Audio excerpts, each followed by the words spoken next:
antiga aliança nós podemos perceber que o pecado era coberto, mas agora João está dizendo, ele tira o pecado.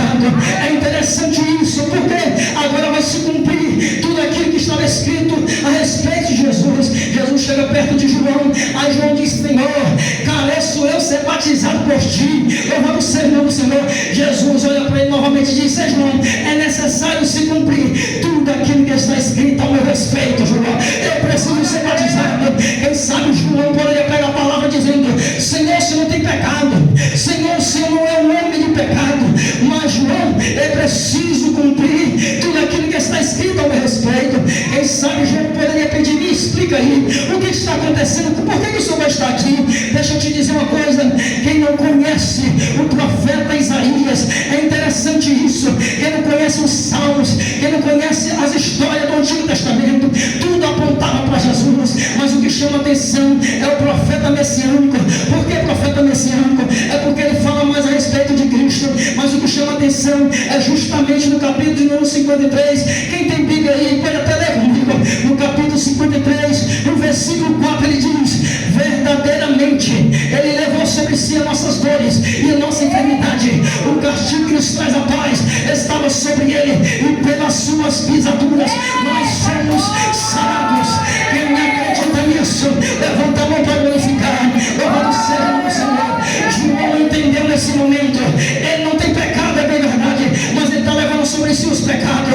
Na antiga aliança, quem não conhece o Antigo Testamento, deixa eu falar para você, observa que o sacerdote recebia a pessoa com um carneiro, com um touro, e ali de repente ele colocava a mão sobre aquele touro, sobre aquele carneiro. O que significava isso? Significava dizer que a culpa daquele homem passaria para aquele animal que seria morto. E naquele momento, quando o homem colocava a mão sobre aquele cordeiro, é como se o sacerdote estivesse dizendo, tu está livre da culpa, pode ir, ele vai morrer no teu lugar, pode sair fora. Pois bem, quando João Batista coloca a mão sobre a cabeça de Jesus, representando o cordeiro, é como se ele estivesse dizendo, toda a culpa, todo o pecado, tudo aquilo que está na humanidade foi transmitido para ele. Quem acredita, levanta a mão para glorificar, Jesus, ele fala contigo nesta hora, é para dar subiandegas.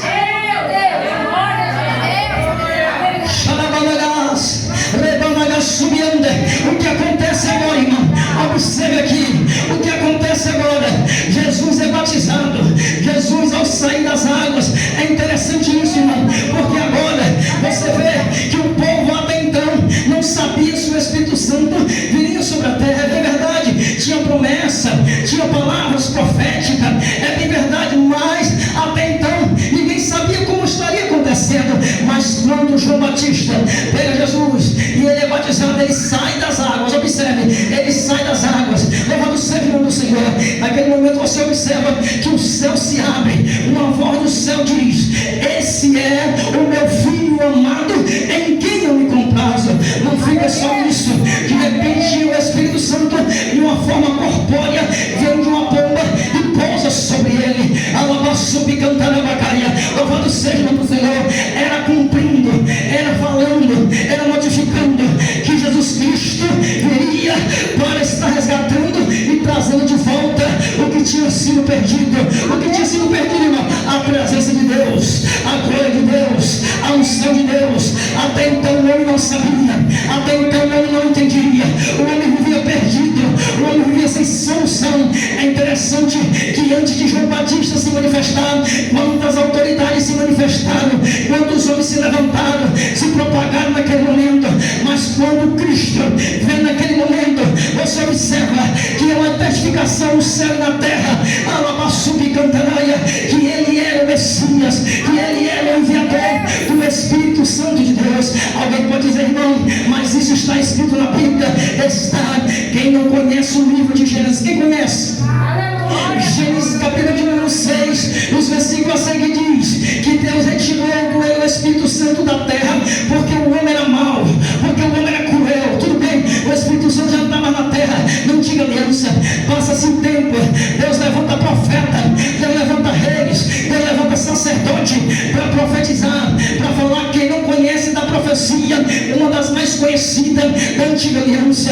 Joel capítulo 2, quem tem Bíblia aí pode ver, capítulo 2, versículo de número 28, diz: há de ser que depois derramarei do meu espírito sobre toda a carne, vossos filhos e vossas filhas profetizariam. Louvado e agradecido seja o nome do Senhor. O profeta Joel, ele faz essa profecia, já notificando, já falando que o Espírito de Deus voltaria na terra. Louvado seja o nome do Senhor.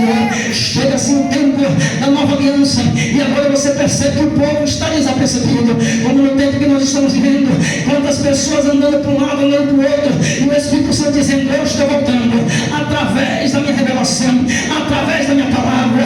Quantas pessoas estão desapercebidas, do mesmo jeito que aconteceu naquele tempo. Louvado seja o nome do Senhor.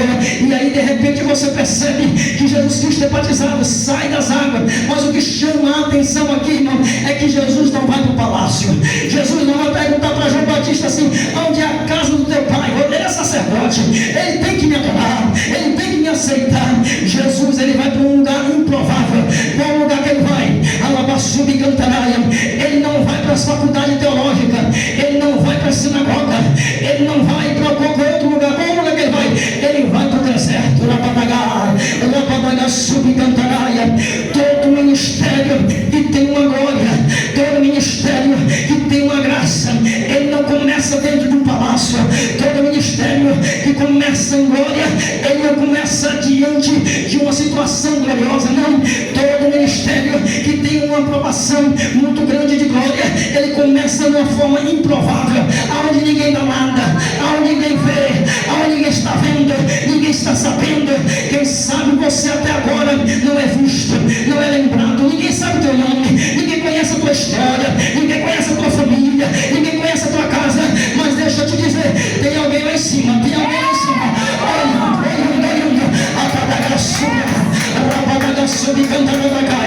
Jesus poderia dizer assim: eu não vou para o deserto não. Deserto significa o quê? Lugar de solidão, lugar de escassez, lugar de falta.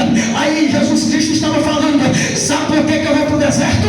Porque é justamente no deserto que eu vou precisar da presença, da glória, do Senhor Jesus Cristo.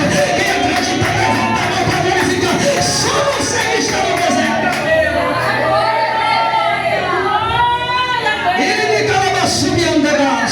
Já tem gente recebendo aí, ó. Já tem gente recebendo aí.